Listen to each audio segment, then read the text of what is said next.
Hello, I'm SammyP. Welcome to my Let's Voice series for Pillars of Eternity 2, Deadfire. It's a series where I use the excuse of practicing my voice acting to justify playing video games. Now, this is actually my second attempt at making this video. We had all kinds of problems. I'm keeping an eye now on XSplit to make sure it doesn't do anything silly. But hopefully this one will actually get through. Now, I know from having done this video already, there's a bunch of stuff I want to talk about before we actually get into the gameplay. So if you're not interested in hearing any of that, then by all means,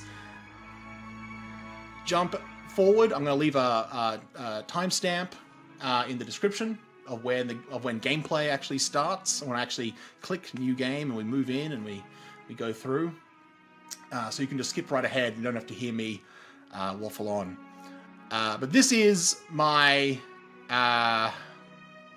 second time doing a Let's Voice. A bit of background about myself. I've been doing a lot of acting, and I attempting to be a bit more professional in those endeavors. But recently, in the last couple of years, I've been doing more voice acting. And I discovered I really, really love it. I really enjoy it. So I've been trying to do more and more and more.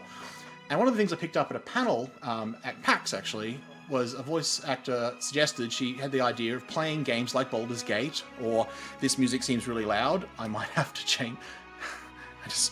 Alright, hopefully this music isn't too loud, but I will move it soon. But basically the idea was to play games with a lot of dialogue, like a role-playing game, that you could turn the voices off, so that you could do the voices as a practice or as an example of what you're doing. And I thought that sounds like a lot of fun. I used to do that with friends playing like Icewind Dale. We'd all take turns doing voices, and I was like, this sounds like a great idea, and I wanted to try it. So I'm now going to, turn down. Wow, the voice. I had already turned the volume down. You know what? Let's put it down to 30. I don't know. We're still trying to work. I'm still working out what I want all the settings to be. This is the first episode, as I said.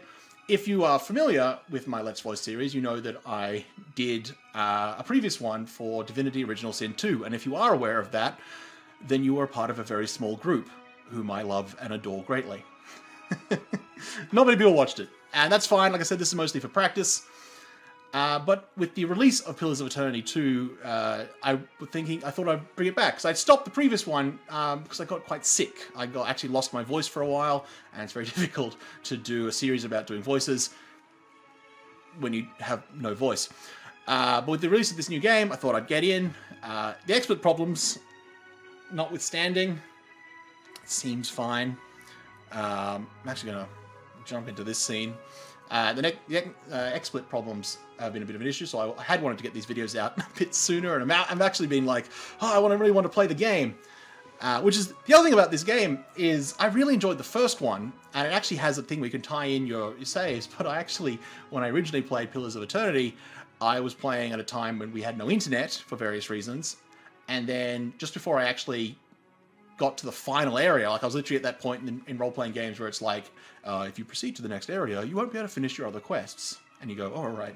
So I was going to go do all the DLC, and I was going to come back and actually finish, but I was at the literally the edge of the precipice to go into that last stage, and my hard drive got wiped. And I lost all of the saves because I realized none of it was on the cloud because I had no internet. And I was just like, So I never actually finished it. But I did go through. There's an option to actually set up the history of your character, and you can actually, there's like a quick way to do it during character creation, but you can actually do a much longer version. And I've painstakingly went through and put in what I did for all my quests and how I was expecting it to end up going and what I would do if I actually finished those areas. So hopefully those are all accurate and correct. And I'm keen to see how they actually affect the gameplay.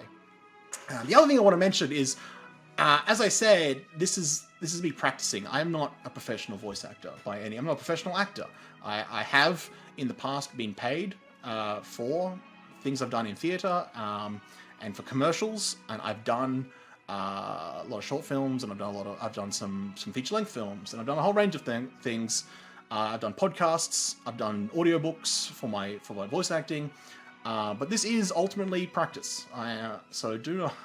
This is my, I guess, my warning of do not expect this to be studio quality. I will make mistakes. I will struggle with things, but hopefully over the course of this game we will see improvement. That will be the ideal. The thing is though, I'm a big fan of Critical Role, and if you don't know what that is, it's a group of voice actors playing Dungeons and Dragons.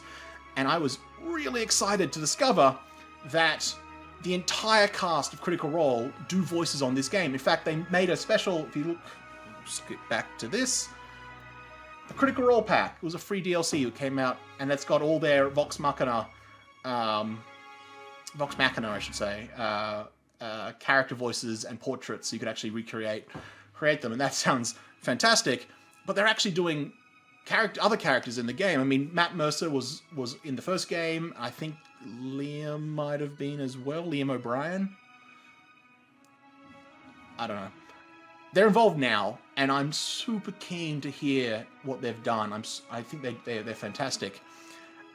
But of course, I've turned off the voices for this series, and I'm not going to be anywhere near as good as those guys are. They're fantastic. They're industry veterans.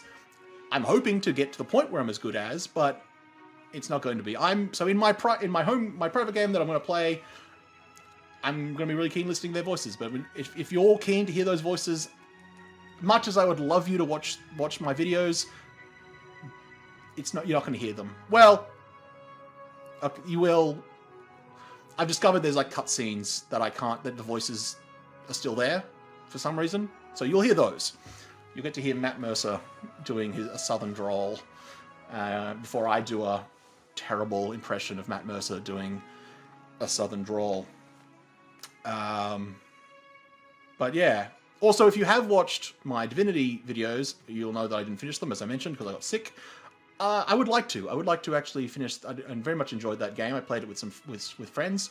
But I'm going to be doing this one as my main video, but I might, once I settle into a schedule with this one, maybe I'll look at doing like once a week. I go back to Divinity, or maybe once a fortnight or whatever. I don't know.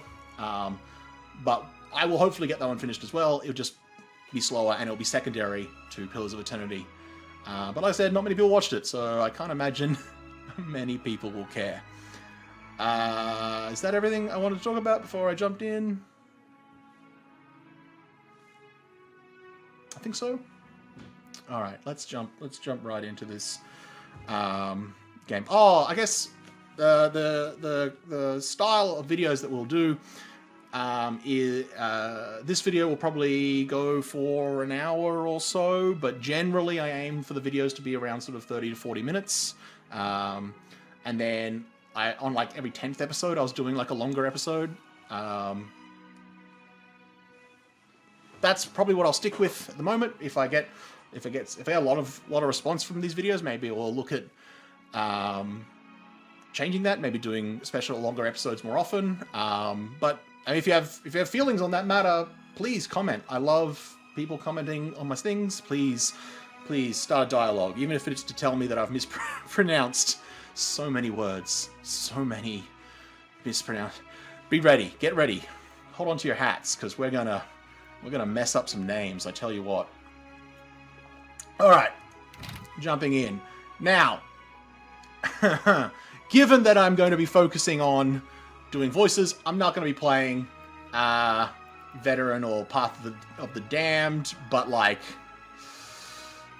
if you're into it, Path of the Damned, I'm not, you know, I kind of like my middle grounds. I like going with like the classic or the normal. I might do Veteran for my own game, but I'm not having to worry about doing voices. But Path of the Damned, that's not my jam. Don't need to do any of these. No. Alright. Just classic. It's fine. Start game. Ooh. Now, I've already tried to do this episode before, so I have actually played up to a point, which will probably be the point that we get up to this episode. But I'm keen. I'm super excited. Oh, I should actually go to the right screen. Man, changing scenes. I haven't... Alright, sorry. Eora. A world where mortals live, die, and are reborn through the turning of the wheel. The cycle of reincarnation watched over by the gods and made possible through pillars of a mystical substance known as Adra.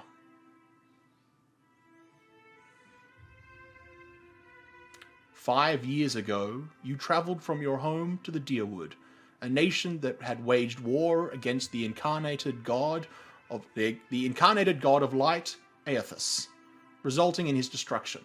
The country suffered from a plague of hollowborn, infants born without souls that many believed was punishment for killing a god. In an ancient, secluded ruin, you witnessed a secret ritual that inadvertently transformed you into a watcher, one who can see and speak with souls. The ritual also gave you horrible visions, waking nightmares of a past life that threatened your sanity. To put them to rest, you pursued a man who had led the ritual, a seemingly immortal agent of the gods known as Theos ex Arcanon. With divine assistance, you confronted and defeated Theos, ending your visions and resolving the Hollowborn crisis. In doing so, you learned the great secret that Theos had protected, that the ancient empire of Engwith had transformed themselves into gods. Your visions finally put to rest, you retired to the castle of Cadnua, built atop a massive statue of pure Adra, where you ruled in relative peace and prosperity.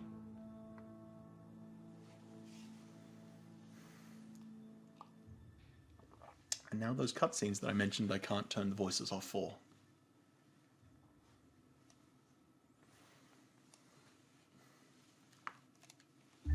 Made a nice story. You fixing up that old keep?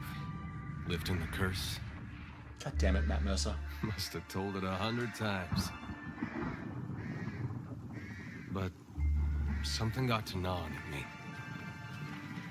Thinking the spirits there weren't really at rest. But maybe the gods weren't finished with us.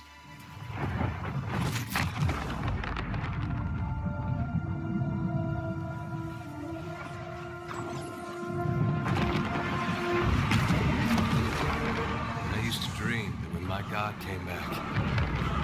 He would forgive us.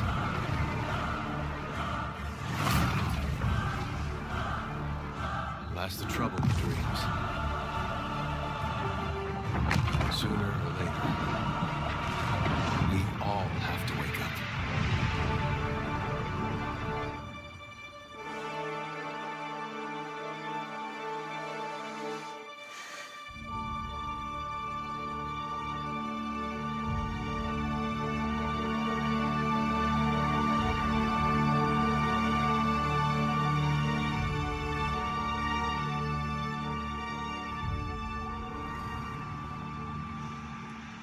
And so you wake to a sleepless world, the in-between of life and death. Follow your memories. You have been here before.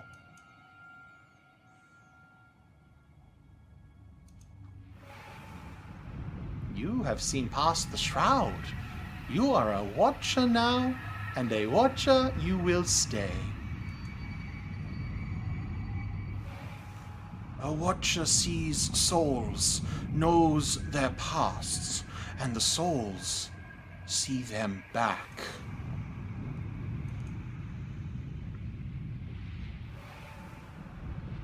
A dubious honor, inheriting a fortress both broken and cursed.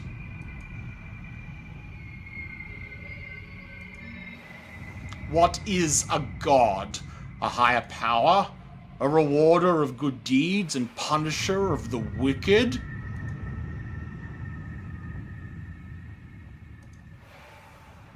The gods aren't real, but something else entirely. Something created by people.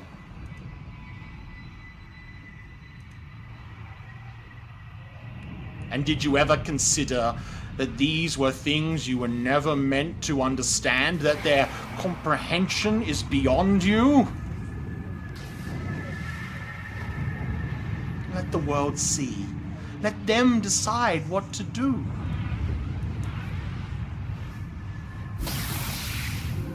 The wheel has turned again, Watcher. Come. Oh, that was probably the... as well.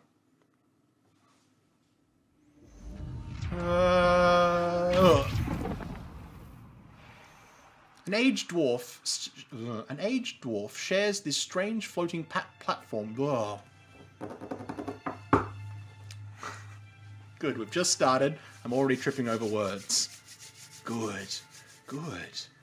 Let's set the tone early. Let's start again. An aged dwarf shares this strange floating platform with you. His face is creased by so many wrinkles that his features lie buried amid shadowy pockets of skin. Buried amid shadowy pockets of skin. Still, the dwarf's well-practiced habits have left telltale tracks of a welcoming rictus across his visage. I think if you ever have to describe something as a rictus, it's probably not amazingly welcoming. Maybe that's just me. You can see his smile coming before it blooms, reshaping the dwarf's face from a hanging sack of flesh into something resembling an oddly carved merry gourd, replete with unhealthy bumps and discoloured splotches. I keep wanting to say merry-go-round. Merry-go-round? Merry-gourd. Let's go.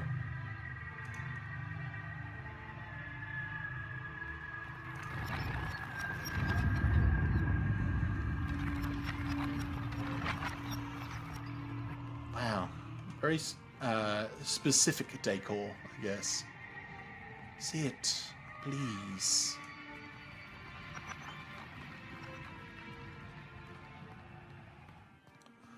Thank you for joining us, Watcher of Cadnua. The gaunt woman seated at the table is clad in time-worn black armor that seems too massive for her to move in. The pale, slender neck rises from the gorget, topped by a hollow face. The milky skin stretched across it is delicate and translucent, like parchment that has been scraped clean too many times. Alright, I'm just paranoid that... Alright. She is preoccupied with the arrangement of cards on the table between you. With each movement, her armor squeaks and groans as though bearing an incredible weight. She places a final card, gives a nod of satisfaction, and raises her eyes to meet yours. Your brush with the divine has drained you of your powers, fractured your memories. Look upon these cards. They represent the course of your life. You alone know best how they flowed, arranged them to fit what you remember. Now, this is what I was saying before, when you could I've gone through and actually done a more detailed version so I could set up the history of my character, but you can import a save from the first game, or there's just these 6 options, of which everything bad is super tempting. Maybe if I do a 3rd playthrough. But no, main history is the one that I made for myself. So we're going to use that one.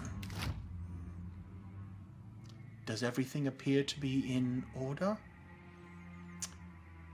Yes. Good. Welcome to the Beyond. I am Berath. One half, anyway. Berath is the god of death, cycles, doorways, mortality, and inevitability. The keeper of the cycle of life and death, Berath is thought to seek to claim the lives of those who have lived past their time. According to folklore, Bereth is seen most often in the form of the Pallid Knight or the Usher, two skeletal characters who lead such people to their deaths by way of challenge or trickery. Bereth is also, and this I'll talk about this when I actually build the character, but Bereth was the god that I pledged myself to when in the first game. Come on. Why? The dwarf's rictus returns as he nods in the woman's direction. Tell me, do you remember when we last met? I think so. I pledged myself to do your bidding in exchange for your aid. And though you could have broken your pledge when you defeated Theos at Sun in Shadow, you did not. Admirable. She delicately places a card on the table, a bell in a tower. Her fingertips slowly drag away from the card, faintly creaking as they retreat across the table. You had need of the gods once before. Now it seems we have need of you. The being that occupied Odnua's statue beneath your castle was the dead god, Aethys. Of this we are certain. What we do not know is what his intentions are. Though Aethys stole a large fragment of your soul, you were strong enough to survive the onslaught and enter the in-between. You and he are still connected. He has chosen a body made of living Adra, profused with the power of thousands of souls, including yours. It should be little difficulty for an experienced watcher to find him. Why don't you do it yourself? Taking a physical form in Aurora is fraught with peril. Most mortal minds and bodies are incapable of containing divine power. It can lead to problems, as Aethys learned not long ago. Her armored hand gingerly places a card sideways on the table. It features a man with a burst of light instead of a head. Well, I'd like to find him as much as you would. He destroyed my castle and killed who knows how many of my many people around it. Oh, I know. It is my business to know. 322 in Cadnua and your surrounding lands. Not comforting. Their souls remain in Aethys still. You have the power to save them. Serve me, and I will return you to your body. Or don't, and return to the wheel. I actually kind of like there's the option just to return to the wheel. You just go, no. Which I would assume, and I'm not going to test it here, I assume just ends the game. You return to the wheel, you get reincarnated somewhere else, and you're just not going to partake. But, like I said, we're not going to test that here. Right, then, let's get on with it. I just realized I haven't actually thought about what voice I want to do for my character. Maybe just my voice is fine. But then I'm kind of doing my voice for the narrator. I don't know. It's something we can work on as we play. Like I said, it's all practice. Good. Why are we... Yeah, okay.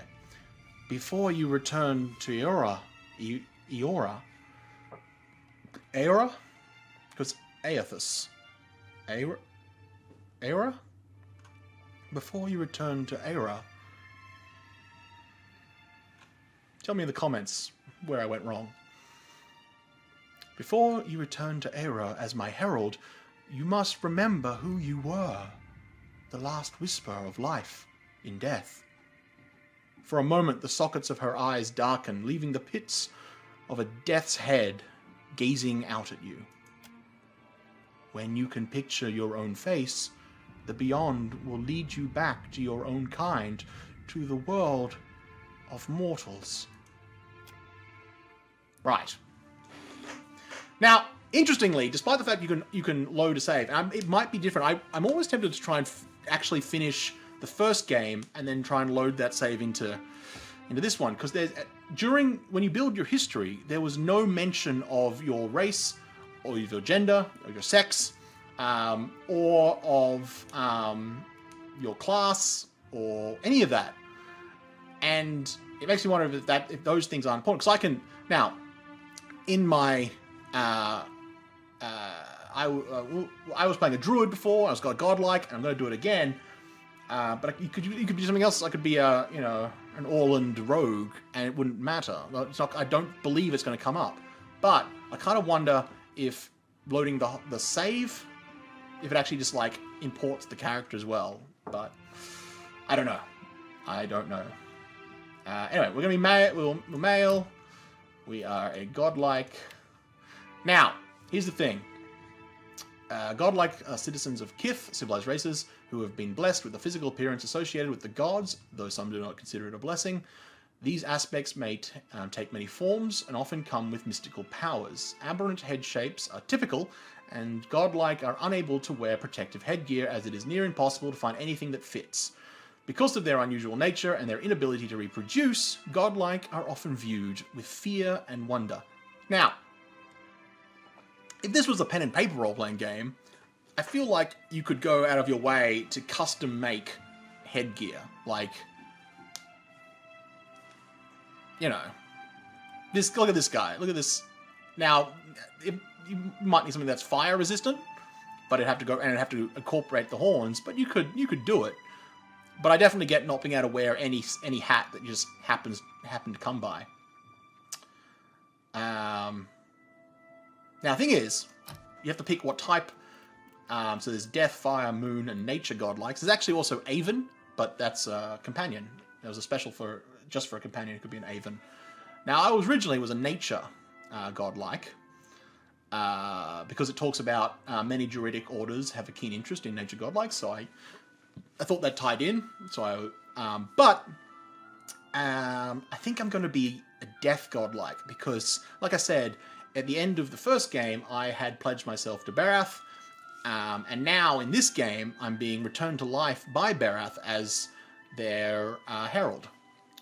So, I think it would be neat from a story perspective and a roleplay perspective to mechanically any better.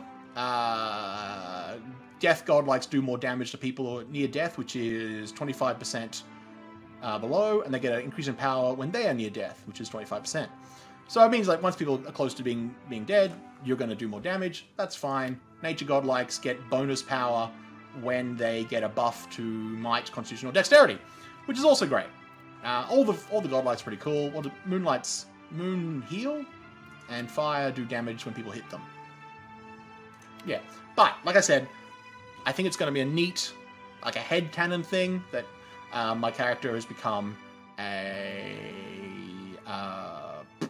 what's the word? Death godlike. So we're going to do that.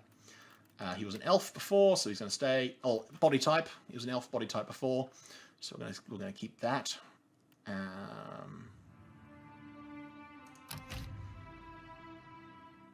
Oh right, yeah. They've added multi-classing. Not recommended for new players. I am going to multi-class because I kind of like the idea of playing a shifter druid with a pet focus ranger multi-class. We'll see if that's any good, but I think it's going to be fun. So initial, we're going to be a druid, that's what we were before.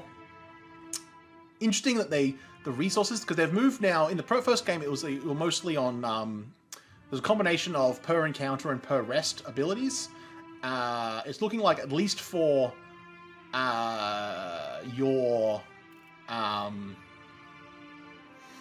they've gone for a more per encounter thing for your abilities, which I think is interesting. We'll see how that plays out. And they've also added a bunch of extra skills. Metaphysics isn't highlighting. I remember being interested in that one, so I think we'll see what, it's not highlighting now. But survival and yeah, there's a whole bunch of them now. But I think those first two would probably be interesting, and then I don't know, maybe. Alright.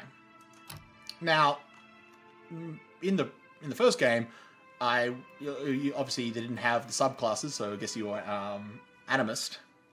But things I enjoyed as the druid was being able to just zap people with lightning and you just like bam, bam. It was fantastic. Which meant I initially thought fury, but I also really enjoyed just turning into the animal and just beating face. So I think we're going to go with shifter, which means you can instead of shifting into your animal form once per combat, you can shift into each animal form once per combat, which sounds like it's fantastic. And you get more the sort of like summoning insects and you know those sorts of spells. I think I can still probably get a bunch of the like dancing bolts, returning storm, relentless storms were the ones that I remember being just hilarious. So I'll probably still get those. But yeah, fury was tempting. And I think if I wasn't going to like multi-class, I might think of doing just fury. But for now, we're gonna go shifter. Yeah. And then, do I want dancing bolts? What does that do? Just does a bunch of damage. Decent penetration? What's penetration? Oh, this is new. Okay. So penetration is compared to the armor rating. Right. Okay. Penetration comes from the weapons spell that is being used. Can be raised through magic. Fireball will always check penetration against burn, armor, raw damage, bypasses, and doesn't... Okay. So if a penetration is twice their armor, you do plus 30% damage. If it's above or equal to, it just does the normal damage. And if it is lower, you do 25% less damage per point up to 75%. Wow, okay. That's going to be an important thing to keep a track of. God, I'm worried that this music is too loud. I really hope when I watch this video, if I have to make a third video because the music was too loud, even though I've turned it right down, I'm going to be... Now, I can't cast in animal form. I might want to keep that in mind. And I will be close up, so maybe going corruption instead of... or corrode or whatever it is, instead of lightning this time round.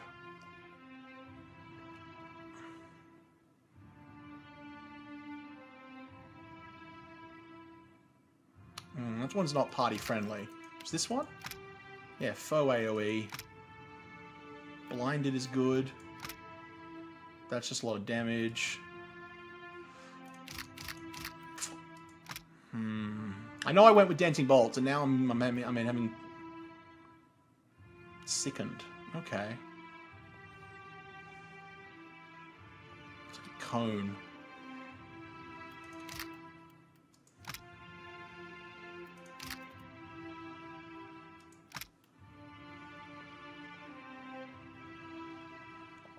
Oh, Charm Beast might be. Enemy animals. You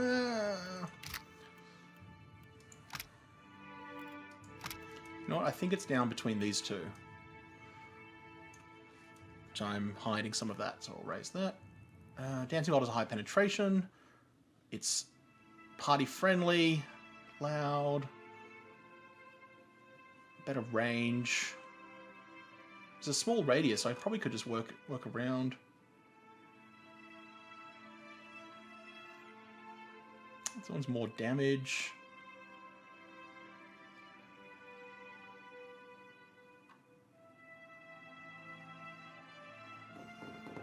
I think, you know what?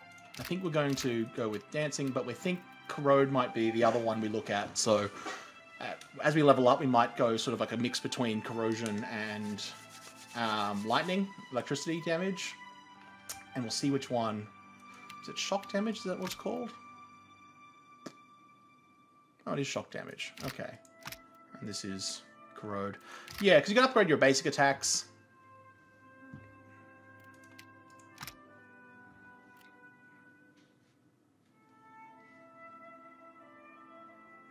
Oh, inspiration effect. Oh, because that would trigger as a nature god like that would trigger that thing. Alright. Cool.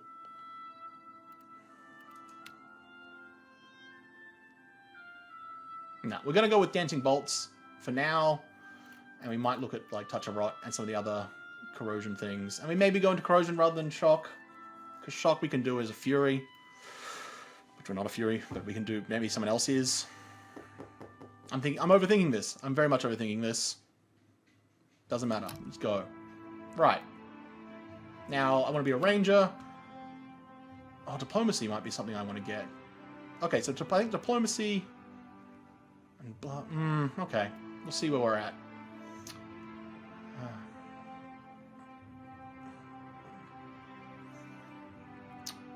Okay. Next, I want to go Stalker. Stalker wants to be close to their animal at all time. Normally, bonded grief happens if the pet dies, but this is now if you're... So it's like, if you're within 4 meters, you get a bonus. If it's between 4 and 7 meters, you get nothing. And if it's over 7 meters, you get sad. Alright.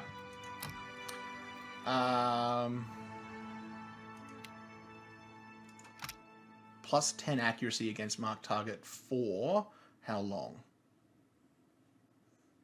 Designate a single target as prey, giving the ranger and Amiconian accuracy bonus. Yes, for how long? Forever? Okay. What's that?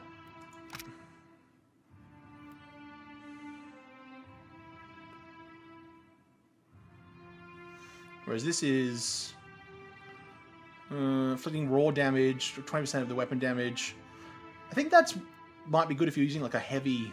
I might go with Mark Prey. I was initially thinking Wounding Shot, but I think because I could be entirely wrong about this, and it's fine because we're playing on normal and you don't really need to optimize. Oh god, excuse me. You don't have to fully optimize unless you're playing the really hard difficulties. But 20% of weapon damage, because I'm dual wielding, I don't... Maybe the weapon damage isn't high enough. You want like a big hit for Wounding Shot. You know what? I'm going to go with Marked Prey.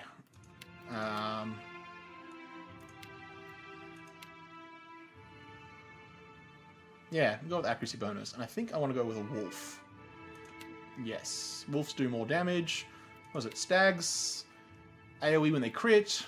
Lions attack faster. Bears have armor. Antelopes have better defenses. And boars regenerate. Okay. When attack hits, armor rating is usually divided from armor, but armor rating is compared against penetration. Okay. So I'm pretty sure it was like it was just a... Before, armor was just like, if you had armor 10, you just reduced the damage by 10. I think that's how it worked in the first game. But it's interesting it's now a percentage thing. But we're going to go with Wolf. Wolf does more damage. And we will call her Lupa. Which I believe is the Roman wolf. Right, okay. Now, we've got the +1 here and here, but we don't really need dexterity because we're going to be dual wielding, which makes our attacks faster anyway. We do want to have, we want might, and we definitely want intellect because we have a lot of AoE stuff and also our abilities of our shapeshift. So we're going to put that to at least 15. And I think perception for our accuracy, going to put in it, and I think I want this at least 15 as well. I'm going to drop that. I don't know. I don't want to be the focus. I'm going to have a tank to draw focus, so I don't think I need.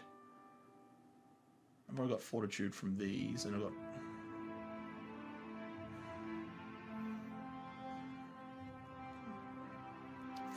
Maybe do I want these as 10 and these as 16? Would I want to like?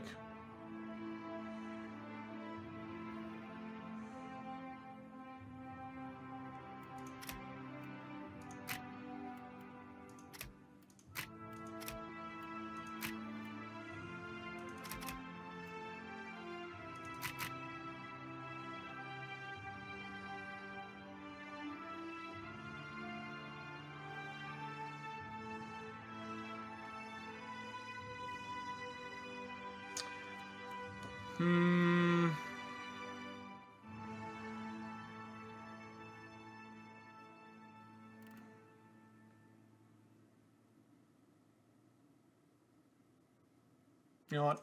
I've got 2 in resolve. I don't know if that's best, and I think...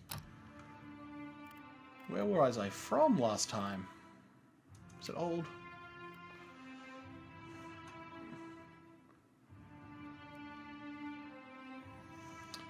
I think these guys had a kind of a Spanish tinge to them, which I don't... I don't know if I want to be doing a Spanish accent this whole time, whenever I talk. I'll maybe go with the Living Lands, and it'll just be... whatever. But he's been he left Old Valia.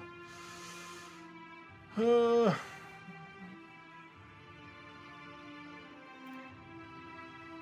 they got pirates.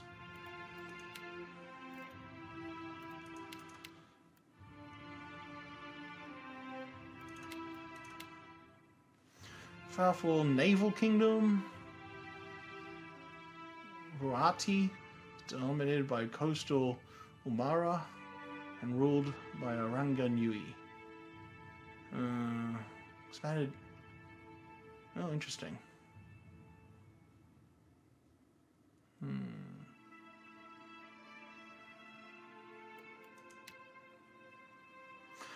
A large cracked southern expanse of polar ice. Okay, fair enough. Adir is like the old empire. One of the most prominent of the old empires to the west. Centered around the equator, tropical climate. National Adir is the heart and house. Yeah. This is where the game's set. Deadfire Archipelago is known as the eastern edge of the known world, dominantly populated by island Amura, and made up the tribes of the Huna. And the chain of hundreds of islands span thousands of miles. The Deadfire contains myriad climates and biomes that are home to a bewildering array of creatures. Oh, let's put an RPG there. The last century has brought ambitious colonial traders, explorers, and pirates to the Deadfire, but traveling east of the archipelago is blocked by the destructive storms of Ondra's mortar. Interesting. I'm sure that's gonna... Goddess of the oceans, forgotten things, lost relentlessness and mourning, said to have fallen in love with the moon and to have tried to draw it near with catastrophic consequences. People bring tokens to her temples of things they wish to forget, and her clergy sees the tokens cast into the sea. Wow, they just litter the ocean. That's fun. Legend of Under. Speak of the ancient cataclysm of the devastated... Yeah, I'm sure most of this will come up.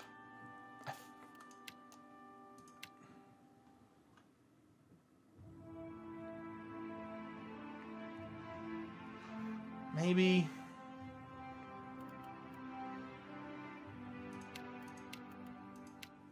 You know what? I was old Valia before. We'll be old Valia now. Once the crown jewel of the southern seas, Old Valia is now the crumbled remnants of an empire of warring merchant nations. Counting many humans and dwarves among their ranks, the old Valian countries are still forces to be reckoned with and are proud of their rich cultural heritage.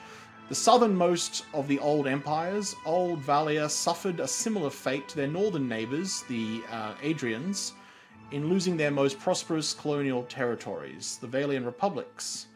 Many old Valians in the Deadfire archipelago are associated with the Principi Sen Padrina, a vast coalition of pirates.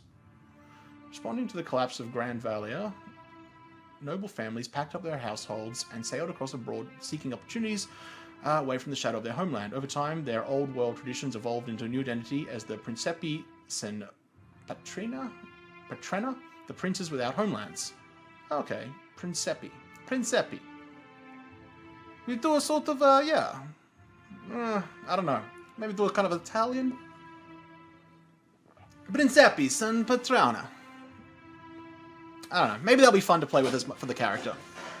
But I think he's been living away from home for a while, so we'll work on it. We'll think about it. We don't worry about it too much now because I've already spent too much time on character creation. That, and I'm pretty sure I gave him a German name. Okay. Intellect.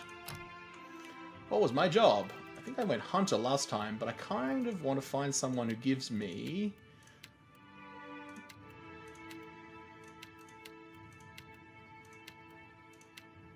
No one gives me metaphysics. Damn it. Athletics is good as well. Like, if it was second wind, yes. Streetwise, not so important for me. Survival as a... Why is the top one never working? Who has survival not at the top? Oh, here we go. Survival has been used in conversation and scripted interactions that involve wilderness challenges. Alright, well before it gave you rest bonuses. Oh wait, no, mechanics. Diplomacy, I don't mind. Athletics I want.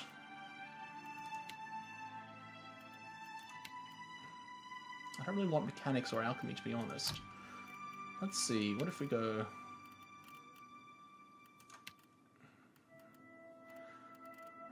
Living lands. What have you got for me?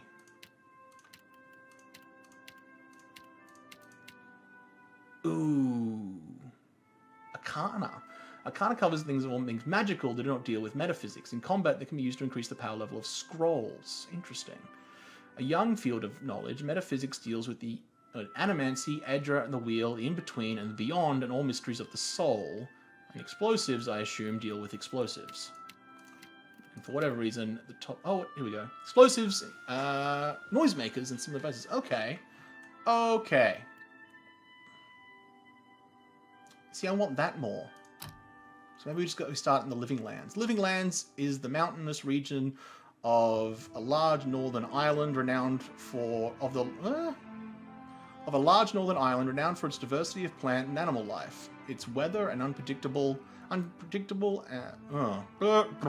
its weather is unpredictable, and its ecosystems vary dramatically from valley to valley. The Living Lands are home to an assortment of races in a variety of colonial and independent settlements. +1 might. Alright, I think we're just going to drop back, because I kind of want intelligence to be 16. I think that's fine. Again, tell me in the comments where I've gone horribly wrong. Maybe we'll do kind of a German instead of Italian voice for him. I want to be a scientist, explosive metaphysics, and arcana. I don't know about arcana, scrolls, I'll probably just forget to use, but metaphysics and explosives sound like a lot of fun. Right! Oh, weapon efficiency. Now, unlike a lot of other games, like if you play like Dungeons and Dragons, where like proficiency means what you can just able to use. From my understanding, everyone can use any weapon, any shield, any armor. It just affects armor just affects your recovery time for attacks and stuff like that. So if you're wearing heavy armor, you attack slower. But you can absorb more damage. So, but here, weapons have got what they call modal abilities, which is like you turn it on and off. And so for like the warbow, you can slow your attack speed, but you get penetration, increased penetration. Cool. And so that's what your weapon efficiencies allow you to use the modal things. So what do I want? He will ultimately be dual wielding, because that's what shapeshifting is. Shapeshifting, unless you're a Fury, is a dual wielding. So we're going to go with 2 weapons as my ability. So I kind of want to use, I think, pistols, because you can't dual wield any of the other ranged weapons. How many hands do these take to use? These were 2-handed in the first game, but they might not be anymore. I think I saw something where they're not 2-handed anymore. Is there a way to tell? How many hands do you take? Does it not say?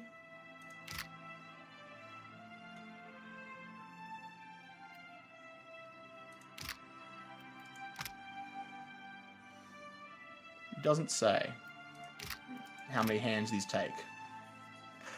Originally, all the ranged weapons were 2-handed, but I think pistols are now not. You can actually, and maybe. I don't know that. I'm going with pistols, because I'm pretty sure I used a pistol as my ranged weapon in the first game, and I'm going to go with... I kind of like the idea of what's good for a druid. I'm thinking either axes or maybe sabers, because that's sort of Dungeons and Dragons thing. Scimitars being the druid weapon of choice. Piercing blows, bleeding cut. Ooh, that sounds. Windmill slash. What's that? By swinging the saber in a great arcing strikes that gain penetration at the cost of recovery. Interesting. And I think, yeah, sabers do more damage than all the weapons do. Like some weapons, like the sword, because it has 2 damage types. Then you've got sabers do more damage, but I'm thinking I'm going with axes. Axes crit more, but no, crit harder. Interesting.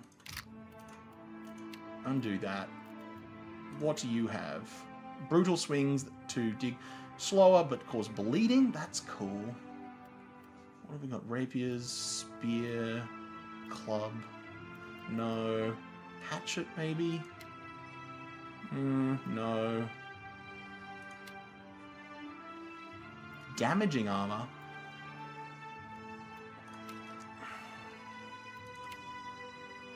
No, I think we're gonna go with axe. I like the idea. I think the idea of like applying dots sounds like a lot of fun.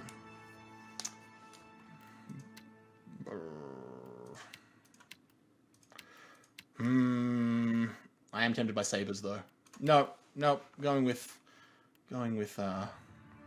wall, block, binding block. What are these? Small shield. Use your small shield to intercept melee weapon attacks and counter at the cost of recovery time. When missed by a melee weapon, gain increased accuracy on your next weapon attack. Ooh, that's cool. Use your shield to attempt to block incoming weapon attacks, completely resisting the attack if successful at the cost of recovery time. Taking careful position behind a large shield significantly reduces incoming ranged weapon damage as well as damage from attacks the target reflex. Interesting. I kind of wonder if that makes... Interesting. I wonder if that's like you want a medium shield almost sounds better for like a tank than a large shield, even though you get better deflection. Oh, that's interesting. But no, we're going to... Okay. Okay. Sorry. I'm getting all caught up with all the new mechanics, which all sound good. Video's already going really long. Just watching me nerd out on these new modal things. Oh, flail. Unbalancing strike. No, stop it. Stop it. Axes and pistols. That's what we're going with.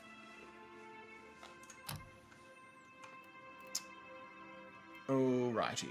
I want to... This is my original. This is what I used to look like before I became a death godlike. But I think...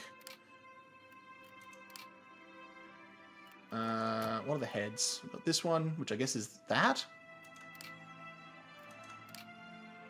Or maybe that one? I like this one. I like the horns. It's like keep the sort of like animal thing going, which means that is the portrait for me. Can't change the skin color. Oh.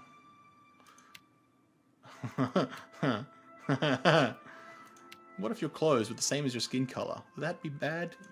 Yes. Now, I'm not good at clothes, matching colors, and at the best of time for myself, let alone if I was purple. But I'm thinking we're going with the green, because he's a druid. Let's stick with that idea. Maybe we go something darker for the pants.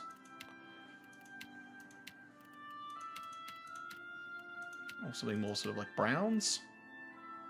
What does the brown look like? Just matches the vest. No, I like the green shirt. No.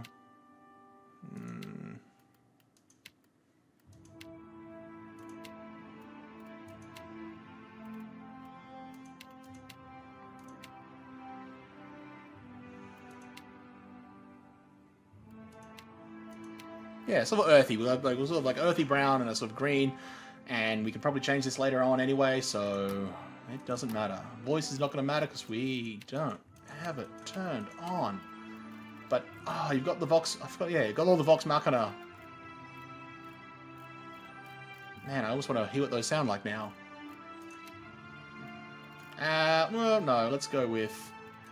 Noble, Mystic. I don't know what they sound like. Oh, yes. Sorry. Well, playing before, I went with Heroic, and it was just... It was so dumb.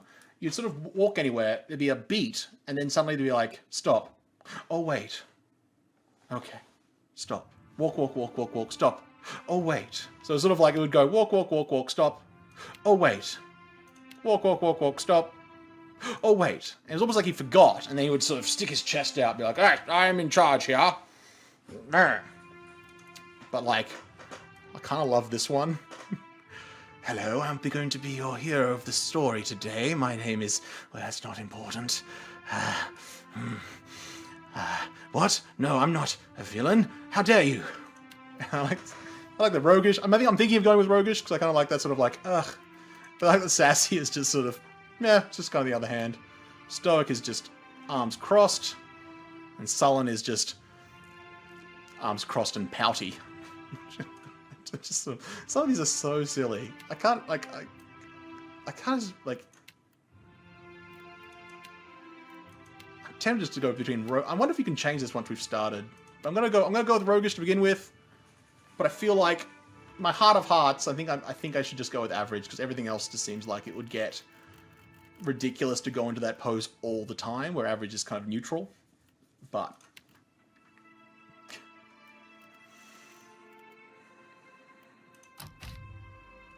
Right, name. Hang on, I have this on my phone.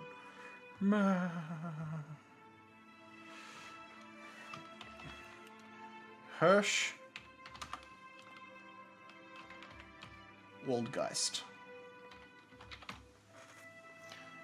So like I said, maybe we do a kind of a German something or other.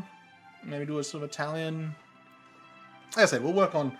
It's all fluid. Nothing is set in place. I haven't really thought too hard about what I'm doing. And unlike when I was playing Divinity, because when I played Divinity, I'd already played ahead with my friends. So when I got up to a point when I was doing my Let's Voice, I had a rough idea of what the voice was supposed to sound like. In this one, this is going to be my main playthrough. This is going to be the one I go through first. I'm already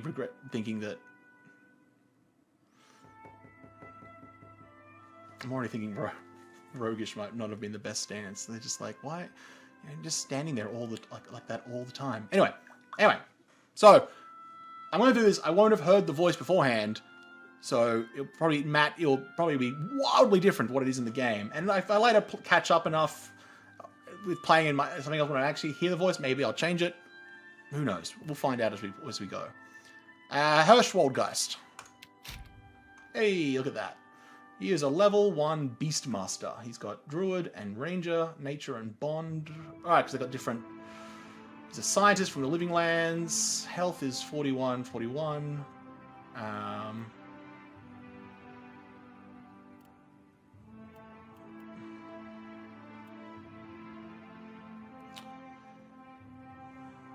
Oh, do they not have Endurance anymore?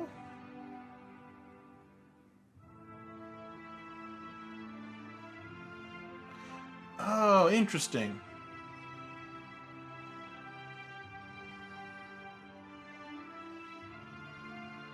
So in the first game you had like endurance and you had health, and you had to like lose endurance first, and once you lost your endurance then you started losing health.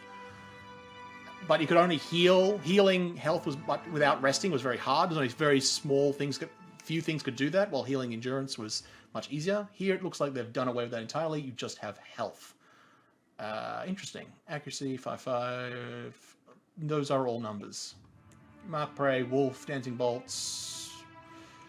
Yeah. What's Nature's Mark do? Cause enemies in the area to glow. Affected enemies decrease deflection, reflex. Interesting. That might combine really well with Mark Prey. Huh. And we've got 2 in Alchemy, 2 in Explosives, 1 in Stealth, which are our active skills. Kind of want Athletics, because that gives us a healing. Ability to heal from memory, unless they've changed it, and it could very well have. And we have 2 in survival, 2 in metaphysics, and I kind of like that.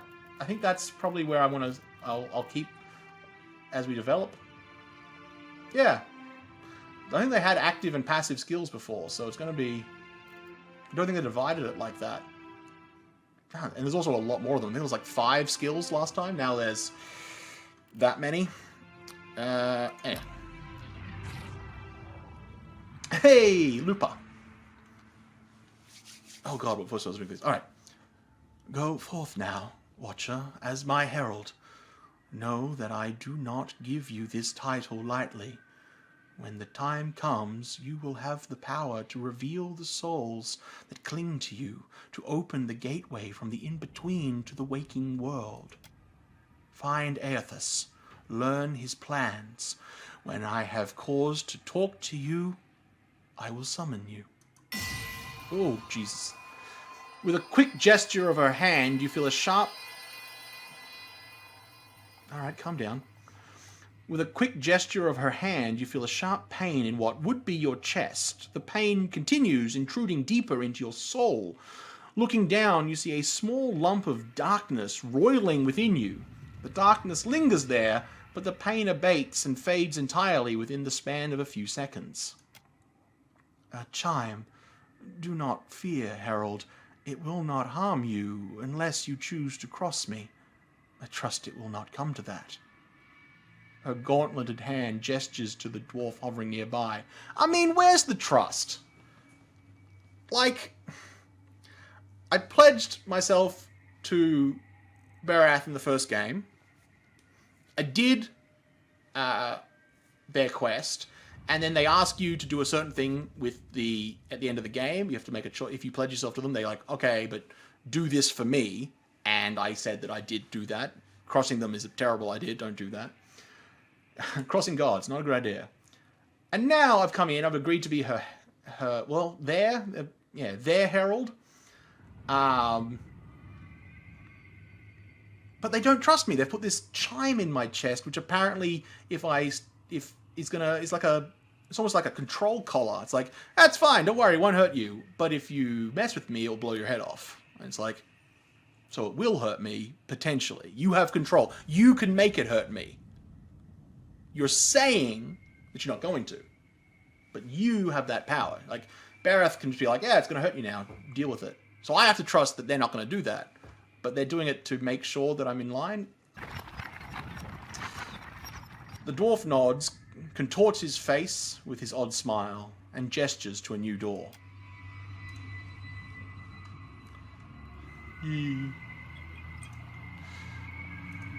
I already am completely down with having a wolf pet. I think that's great.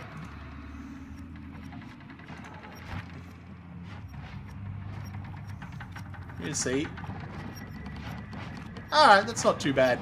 It's not as... You see, like, you walk, walk, walk, walk, walk, walk, stop, go into pose.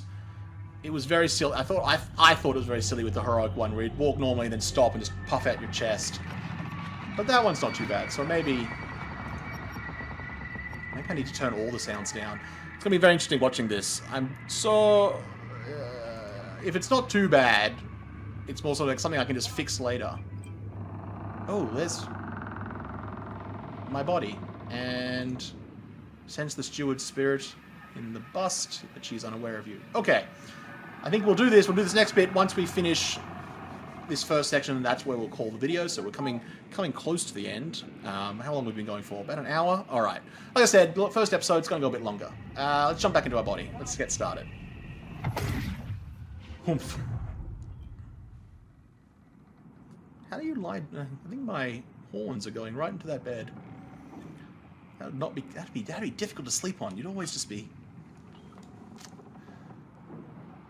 Yeah.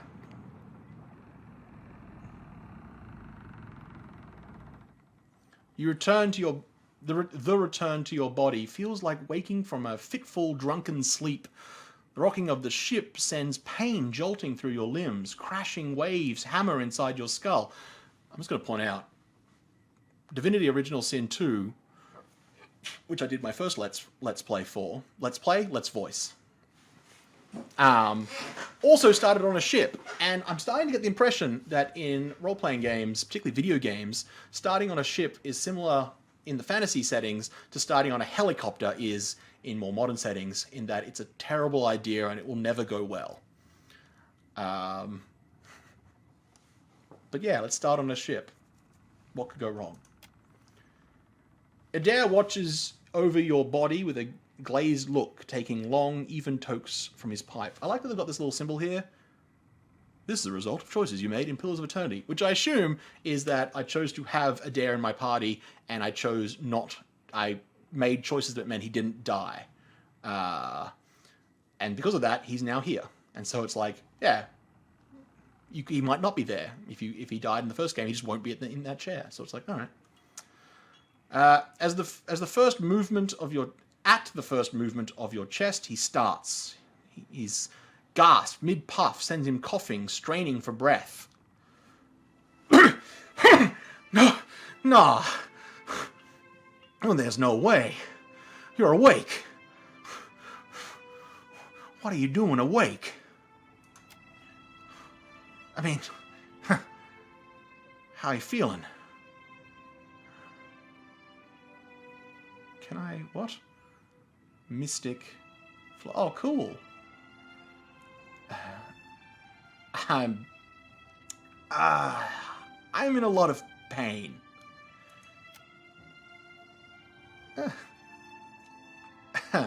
Well, that might have been me. I've been slapping you a little harder each day, trying to wake you. How?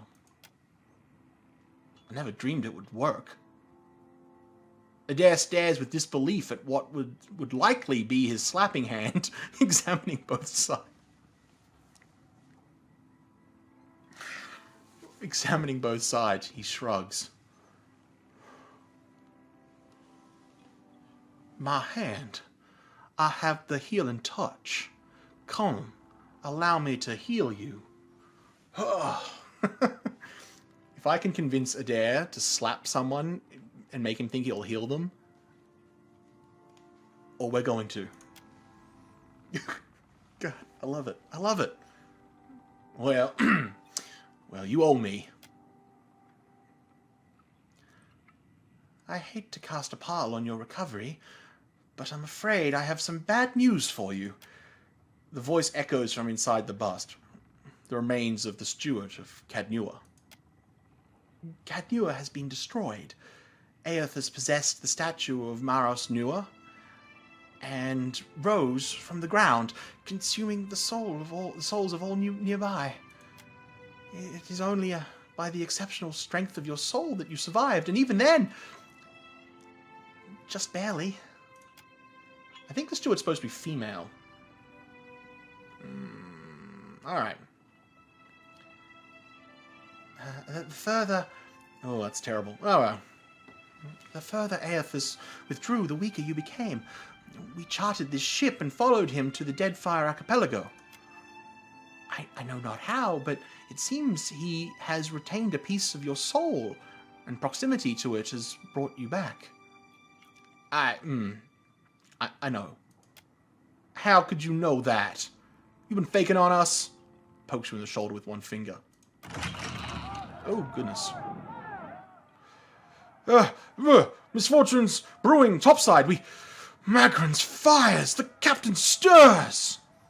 An older man with ale-sour breath rubs his bloodshot eyes and stares at you. Hengrim, a smell of drink on your breath could wake the very dead. Now what's this about? Pirates! They're demanding parley with ye, Captain. I know this is a lot, but you better arm yourself and get on deck. Should be some gear in there. Indicates to a nearby wardrobe. Hey. You get the weapons that you are proficient with. Alright.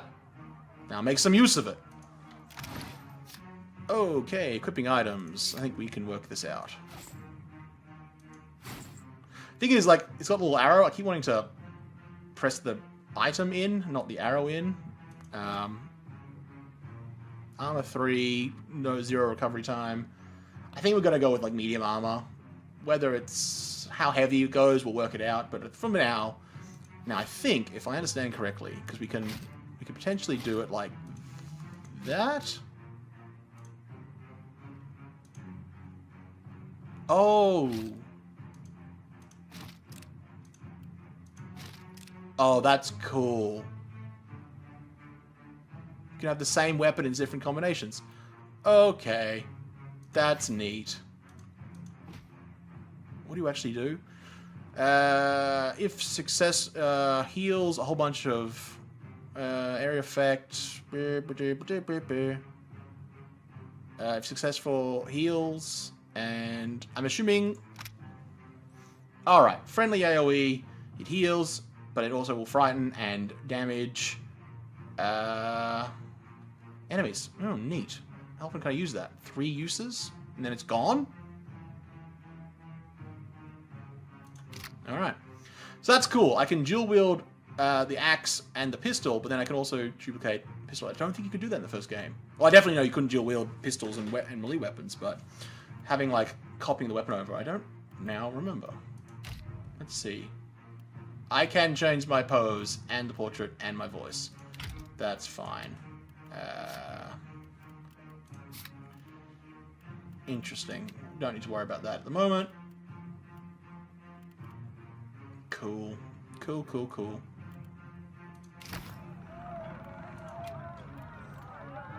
Oh, that's how you turn the modals on. I have...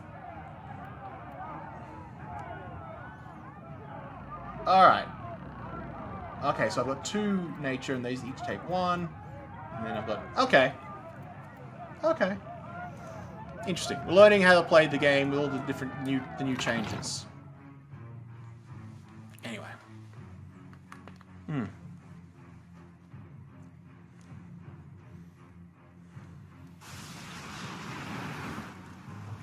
Well, what have we here? A little sloop, lost and alone in the storm? A surly, brutish-looking captain stands stiff-backed before his crew. He scowls as he assesses you, his hair whipping about his ears in the wind. I'll be taking that ship now, if you don't mind. And especially if you do. Well, at least he asked. I'm a gentleman of fortune.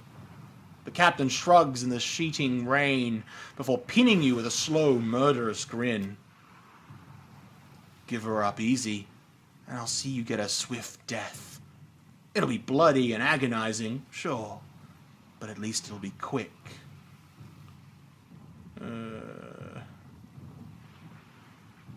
Okay. The storm's pretty loud. Did you say you were surrendering? How strange. And then he's going to wear his breeches on his head and dance for us. Did I hear that right? It's fine.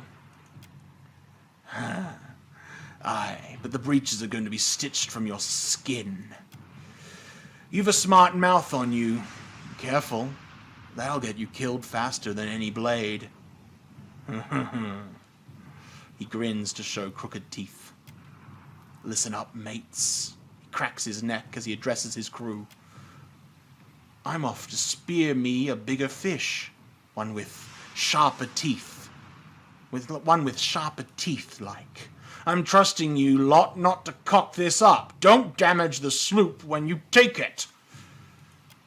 Play with the crew if you like, but don't bring me any prisoners.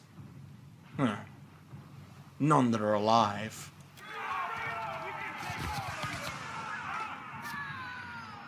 Okay.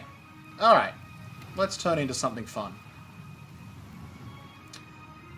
Let's go with Wolf. And we'll get the wolf to attack.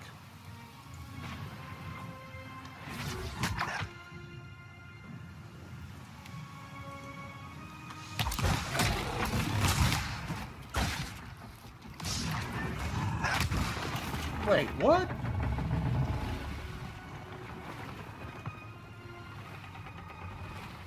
Why did I just turn into a bear?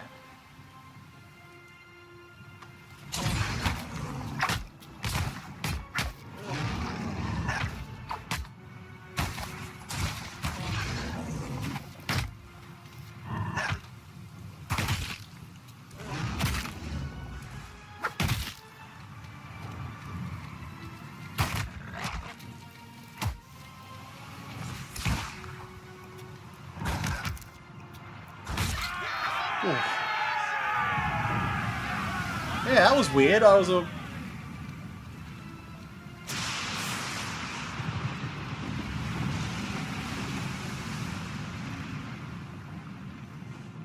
I might need to sit down and actually look at the AI behavior. Okay, anyway. You've defeated the pirates, but you're not out of trouble yet. The storm picks up, lashing your ship and driving you dangerously close to a rocky shore. The Defiant's crew, that's my ship, correct? Yes. The Defiant's crew hurries to reduce sail and batten down the hatches. They work quickly, but the ship is still listing heavily.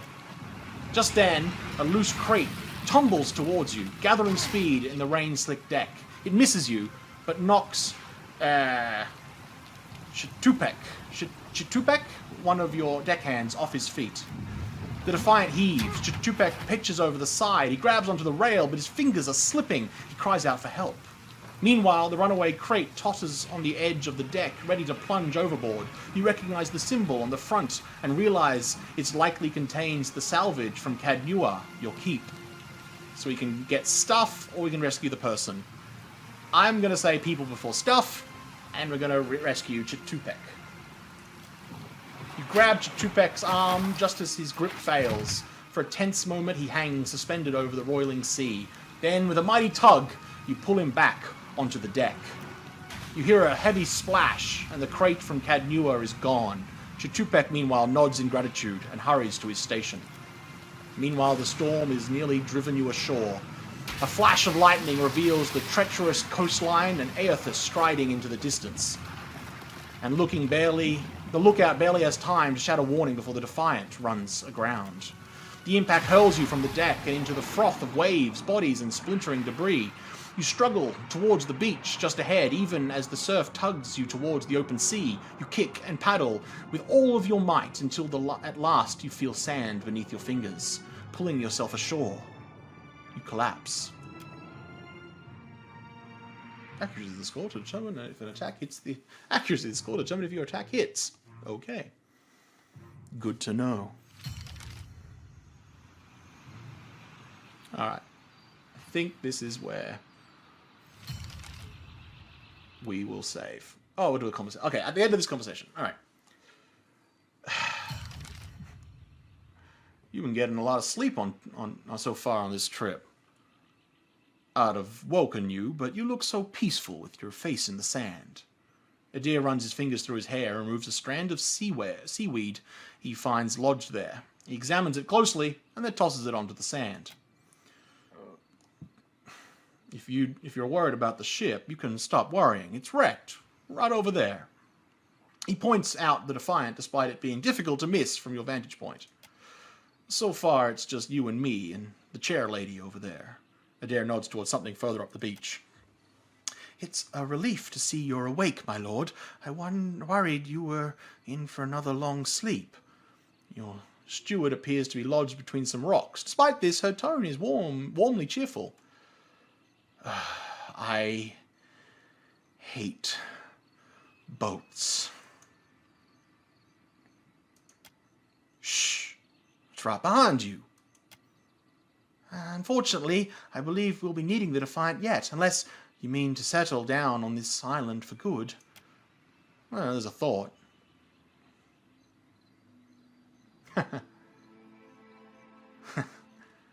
Any help? Barath? There's no reply, save for the calling of gulls and the constant crash of the water upon the shore. I'd shout for Aethys, but I'm worried he'd hear me and come over. What do we do now? Oh, it's your decision, but Aethys still holds a piece of your soul. He was moving inland last I saw him. I rather think he will be hard to miss. He will have been hard to miss. Let's see about the other survivors. Then, somehow, we gotta get the ship repaired. I don't want to be paddling out here on a salvage raft. For now, I'd say your best bet is to find some sign of civilization. If nothing else, we might be able to hire on a shipwright. My lord, if it's not too taxing, could you explain how it came to pass that you were returned to us?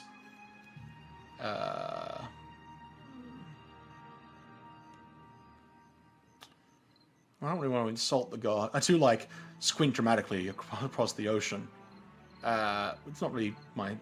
I feel like if Bereth hadn't put that bomb in my chest, I'd probably use this one, but because they did, my soul passed into the beyond, and Bereth gave me a choice. Find Aethys, or die. Oh, these gods. You make one deal with them to stop a madman, next thing you know, they're threatening your soul. That's not much of a choice, but castle or no castle, you're still my lord, and I will aid you to the best of my ability. Well, I suppose we better get a move on. Go away. Yes, let's go. Oh, right. Go away. I think Adair, like in the first game, I want him to be my tank. I want him to sort of sit there and just hold focus. So I think we're going to go straight fighter. But I think it can be a rogue or a thing. I'm guessing that all of them get that option. That's going to be really cool if that's the case. All right, yeah, fighter. And